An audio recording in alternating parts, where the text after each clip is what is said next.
بسم اللہ الرحمن الرحیم۔ السلام علیکم ورحمۃ اللہ وبرکاتہ۔ پیارے سامعین، آج میں آپ کو ایک ایسا واقعہ سنانے جا رہی ہوں جسے سن کر آپ سب حیرت میں پڑ جائیں گے کہ کیسے ایک اللہ والے نے ایک پنڈت کی بیٹی کو چھپکلی بنا دیا۔ محترم سامعین، کہا جاتا ہے کہ ایک گاؤں تھا جہاں قدرت کی بے پناہ نعمتیں تھیں۔ اللہ عز و جل نے وہاں کے لوگوں کو مالا مال کیا ہوا تھا، غرض کی ایسی نعمتیں جن کو دیکھ کر انسان اکثر مغرور ہو جایا کرتا ہے۔ اور سب سے بڑی اور بری بات یہ تھی کہ وہ سب کے سب کافر تھے، اپنی شان و شوکت اور دولت پر فخر کرتے تھے، چونکہ ہر شخص دولت مند تھا اور کسی کے پاس بھی روپے پیسے کی کوئی کمی نہیں تھی۔ وہاں نہریں تھی، باغات تھے، دریا تھے، اور جب اتنا کچھ کسی انسان کے پاس ہو تو وہ مغرور ہو جایا کرتا ہے۔ اور یہاں کسی ایک انسان کے پاس نہیں بلکہ پوری کی پوری بستی بے تحاشا دولت مند تھی، سوائے چند مسلمان گھروں کے۔ وہاں کافر زیادہ تھے اور مسلمانوں کے گھر اکا دکا تھے۔ ان کا ایک سردار پنڈت تھا جس کی ایک اکلوتی بیٹی تھی اور جسے وہ بے تحاشا چاہتا تھا، اور وہ بیٹی بہت ہی زیادہ انا پرست تھی اور اپنے آپ کو بہت زیادہ اونچا سمجھتی تھی۔ وہاں پر جو غریب لوگ تھے وہ صرف مسلمان تھے، تمام کافر ایک دوسرے کی مدد کرتے، مگر مسلمانوں کو دیکھنے والا وہاں پر کوئی نہ تھا۔ وہ بیٹی عمل کر کے یعنی کالا جادو کر کے غریبوں کو جانور بنا دیا کرتی تھی۔ تمام مسلمان اس سے بہت زیادہ تنگ تھے۔ وہ لوگوں کو غلام بناتی، مزدور بناتی، اگر ان میں سے کوئی اس کی بات نہیں مانتا تو وہ کالا جادو کر کے ان سب کو جانور بنا کر اپنے اشاروں پر نچاتی تھی۔ اس بستی میں اکا دکا ہی تو مسلمان تھے جن کا کوئی بھی پرسان حال نہ تھا۔ جب پنڈت کی بیٹی کا علم حد سے زیادہ بڑھ گیا تو مسلمانوں میں سے ایک بوڑھے شخص نے اللہ رب کریم کے حضور گڑ گڑا کر یہ دعا کی کہ اے رب کریم، ہماری نسلیں جو چند ایک یہاں پر بچ گئی ہیں، ان نسلوں کو تو بچا لے۔ اس پنڈت کی بیٹی نے ہمارا جینا دوبھر کر دیا ہے، کوئی بھی ہمارا مسیحا نہیں ہے، نہ دولت ہے نہ جسمانی طاقت ہے۔ اے اللہ، ہمارے لیے کوئی ایسا مسیحا بھیج جو نہ صرف طاقتور ہو بلکہ اس جادوگرنی کو بھی ہرا دے۔ اللہ تبارک و تعالیٰ نے اس بوڑھے کی دعا قبول فرمائی اور یوں اس جگہ ایک اللہ والے کو بھیج دیا۔ وہ اللہ والے یوں ہی اس بستی میں داخل نہ ہوئے بلکہ ایک دن کچھ عجیب و غریب واقعہ ہوا۔ وہ پنڈت سیر کرنے کے لیے جنگل کی طرف نکلا، بڑی شان سے وہ سفر کرتا ہوا جا رہا تھا۔ اچانک ایک زہریلا سانپ اس کے سامنے آ گیا۔ اگر وہ پنڈت چاہتا تو وہ اس سانپ کو اپنے عمل سے ختم کر سکتا تھا۔ اس زہریلے سانپ نے اس کے قریب آ کر اس کو ڈس لیا اور وہ وہیں بے ہوش ہو کر گر پڑا۔ اس کے جو غلام تھے جب انہوں نے اپنے سردار کی حالت دیکھی تو وہ فوری طور پر اس کو گھر پہنچا گئے۔ اس لڑکی نے اپنے باپ کی حالت دیکھی تو ملک کے بڑے بڑے طبیب اور حکیم بلائے گئے اور وہ اپنے فن میں بہت ہی ماہر تھے۔ یہ بات بہت عجیب تھی کہ وہ بہت سی کوششوں کے باوجود زہر نکالنے میں ناکام ہو رہے تھے اور زہر تیزی کے ساتھ پنڈت کے جسم میں پھیل رہا تھا۔ کوئی بھی اس زہر کو نکالنے میں کامیاب نہ ہو سکا۔ وہ خود ہی اتنا بڑا عامل تھا مگر اس کے باوجود اپنا علاج نہیں کر پا رہا تھا۔ اسے تو کوئی ہوش ہی نہیں تھا۔ اتنی بڑی طاقت رکھنے کے باوجود، اتنا روپیہ پیسہ ہونے کے باوجود، اتنے بڑے بڑے اپنے ہنر میں ماہر حکیم ہونے کے باوجود زہر کو جسم سے نہیں نکال پا رہے تھے۔ اس وقت شہر میں ایک درویش کی آمد ہوئی۔ درویش کو اللہ تعالیٰ نے اس مقصد کے لیے بھیجا تھا۔ درویش نے اس کے گھر کے باہر پہنچ کے دروازے کو کھٹکھٹایا تو بڑے بڑے درباری جو کھڑے ہوئے تھے وہ باہر آئے۔ انہوں نے کہا، کیا بات ہے، کس سے ملنا چاہتے ہو؟ فقیر نے کہا، یہاں کے سردار کو سانپ نے ڈس لیا ہے۔ وہ کہنے لگے، تمہیں کیسے پتا؟ تم تو ہمیں اجنبی لگتی ہو اور ہم نے تمہیں آج تک کبھی نہیں دیکھا۔ درویش نے کہا کہ میں مسافر ہوں اور مجھے خبر ملی ہے کہ یہاں کے سردار کو ایک سانپ نے ڈس لیا ہے اور کوئی بھی اس کا علاج نہیں کر پا رہا۔ درباریوں نے کہا، ارے بھائی، لیکن تم ہو کون؟ فقیر نے کہا کہ میں حکیم ہوں اور میں ان کا علاج کرنے آیا ہوں۔ ان درباریوں نے جب فقیر کی یہ حالت دیکھی تو زور زور سے ہنسنے لگے، کیونکہ آپ نے پھٹے پرانے کپڑے پہنے ہوئے تھے اور حلیے سے تو غریب ہی لگ رہے تھے۔ درباریوں نے کہا، ارے بھائی، تم اتنے بڑے سردار کا علاج کرو گے؟ ملک بھر کے مایا ناز طبیب اور حکیم بلائے گئے ہیں، پیسوں کی کوئی کمی نہیں ہے ہمارے سردار کے پاس۔ درویش نے کہا، اگر تم چاہتے ہو کہ تمہارے سردار کی جان بچ جائے تو پھر مجھے اندر آنے دو۔ غلام کہنے لگے ٹھیک ہے، ہم اندر سے اجازت لے کر آتے ہیں۔ وہ اندر آئے اور پنڈت کی بیٹی سے کہا مالکن باہر ایک غریب آیا ہے، حلیے سے فقیر لگتا ہے لیکن کہتا ہے کہ میں پنڈت کا علاج کر دوں گا، وہ زہر جو تیزی سے پھیلتا جا رہا ہے اس کو نکال کر پھینک دوں گا۔ کہنے لگے ٹھیک ہے، اس کو اندر بلاؤ۔ جب فقیر اس گھر میں آیا تو دیکھا کہ پنڈت زہر کے اثر سے تڑپ رہا ہے اور اپنی ٹانگ کو بار بار بستر پر پٹک رہا ہے۔ وہ درویش پنڈت کے پیر کی جانب آیا جہاں سانپ نے کاٹا تھا، اس جگہ پر اللہ والے نے تھوک دیا اور فوری طور پر وہاں سے بھاگ گیا۔ پنڈت کے سارے ساتھی اور اس کی بیٹی حیران ہوئی کہ یہ کون دیوانہ تھا، یہ کمرے میں آیا اور اس جگہ پر تھوک کر بھاگ گیا جس جگہ سانپ نے کاٹا تھا، اور تو اور اس کو کوئی پکڑ بھی نہ سکا۔ اس کی بیٹی غصے میں آ گئی، اس نے کہا یہ تو بے ادبی ہے، اس نے گستاخی کی ہے یہاں کے سردار کے ساتھ۔ چلو کوئی بات نہیں، تھوک کو صاف کرو، میں ابھی سے اپنے عمل سے جانور بنا دیتی ہوں۔ لیکن جیسے ہی اس کی تھوک صاف کرنے کے لیے کوئی آگے بڑھا، رومال پکڑا اور پنڈت کی زہر سے نیلی ہوئی ٹانگ سے تھوک صاف کرنے لگا تو وہ حیران ہوتے ہوئے رک گیا۔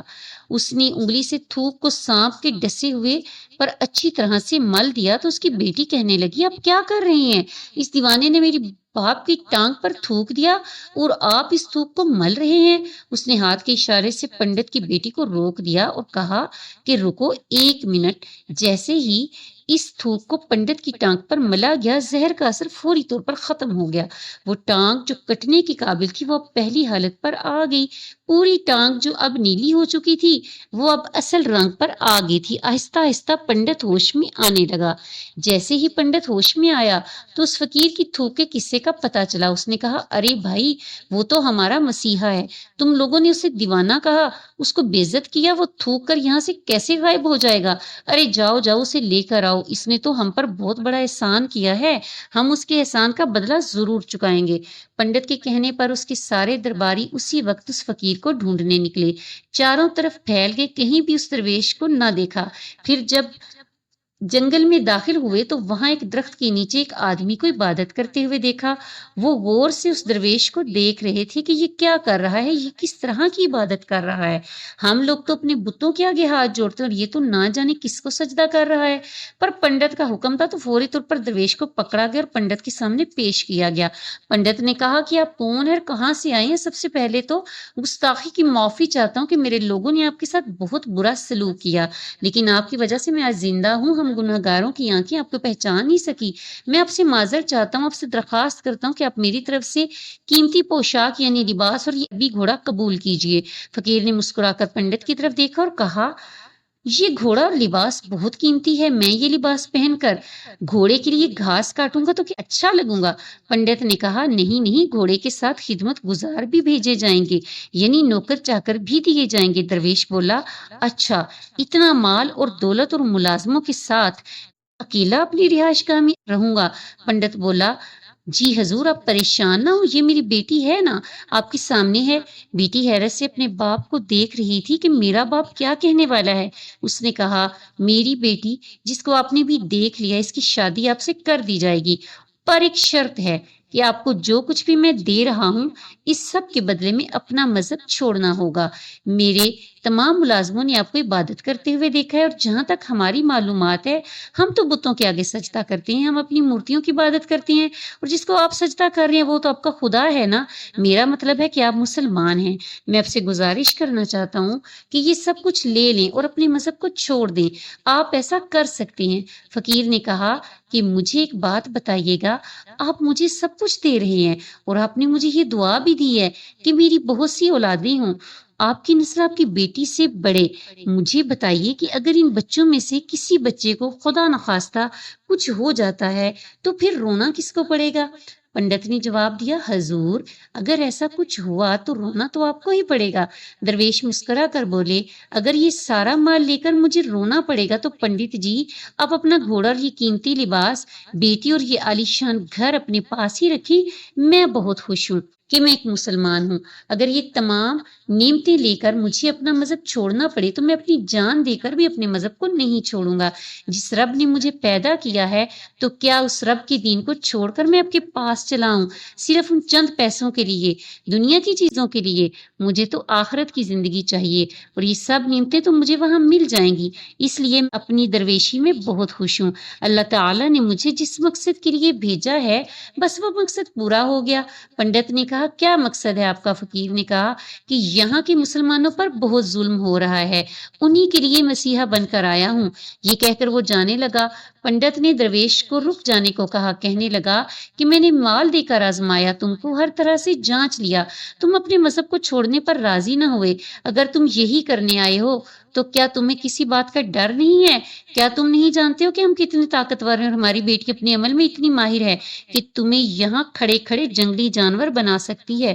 فقیر نے کہا اس نے جانور تو بہت سے کمزور لوگوں کو بنایا ہے، اس کو کہو کہ مجھے جانور بنا کے دکھائے تو پھر میں اس کا جادو مانوں گا۔ اس سے پہلے کہ پنڈت اپنی بیٹی کو مشورہ دیتا کہ جاؤ بیٹی اس پر وار کرو، اللہ والے نے جادوگرنی پر ایک پھونک ماری تو وہ اسی وقت ایک بڑی سی چھپکلی بن گئی۔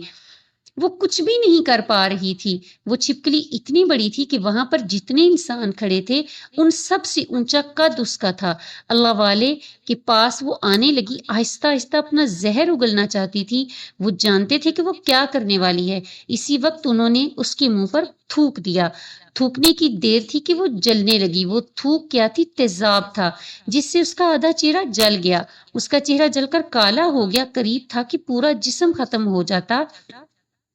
پنڈت بھاگتا ہوا آیا اور ان کے قدموں میں گر گیا اور معافی مانگنے لگا اور کہنے لگا کہ حضرت اس گستاخی کے لیے مجھے معاف کر دیجئے، میں نے سچ میں آپ کو بہت کمزور سمجھا اور آپ کو آپ کے مذہب سے ہٹانا چاہا۔ اگر میری بیٹی ٹھیک ہو جائے گی تو میں سچ کہتا ہوں کہ یہاں جتنے لوگ موجود ہیں یہ پوری بستی مسلمان ہو جائے گی۔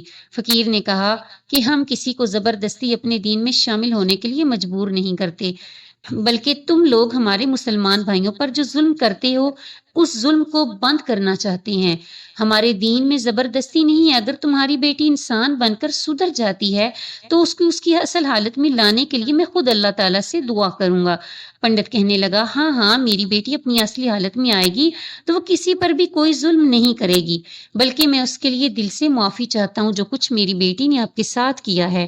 آئندہ یہ کوئی کالا جادو اور کوئی بھی ایسا گندا عمل نہیں کرے گی اور کسی بھی مسلمان کو کوئی مجبوری سے نقصان نہیں پہنچائے گی۔ آپ کو دوبارہ اسے انسان بنانا ہوگا۔ اللہ والا نے اس چھپکلی پر پھونک ماری تو وہ انسان بن گئی۔ فقیر کے کندھوں سے لپٹ گئی اور کہا مجھے معاف کر دیجئے، میں نے آپ کو بہت کمزور سمجھا۔ آپ جب تک یہاں رہے آپ میرے لیے ایک فقیر انسان تھے، اپنے لباس اور حلیے سے مجھے ایک دیوانہ فقیر لگ رہے تھے۔ میرے باپ کی ٹانگ کا زہر آپ نے ہٹایا، اس کے باوجود میں آپ کی جان کی دشمن بن گئی اور میں چاہتی تھی کہ میں آپ سے بدلہ لگوں، مگر مجھے تو خود عذاب مل گیا۔ وہ کہنے لگی کہ آج میں اپنے باپ کے ساتھ آپ کے دستے مبارک پر مسلمان ہونا چاہتی ہوں اور یہ وعدہ کرتی ہوں اور آئندہ اس بستی میں کوئی بھی کافر مسلمان کو نہیں ستائے گا، بلکہ سب آپس میں مل جل کر رہیں گے۔ تو یوں ایک اللہ والے کے ہاتھوں ایک پنڈت اور اس کی بیٹی نے اسلام قبول کیا اور پھر پنڈت نے اللہ والے سے اپنی بیٹی کی شادی کر دی اور اس بستی میں امن و امان قائم ہو گیا۔ کل تک جو لوگ غرور کرتے تھے آج وہ لوگ اچھائی کا پیکر بن گئے۔ ایک اللہ والے کی کرامت سے پوری بستی مسلمان ہوگی اور وہاں کا سارا ماحول بدل گیا۔ دیکھیے جی، سبحان اللہ۔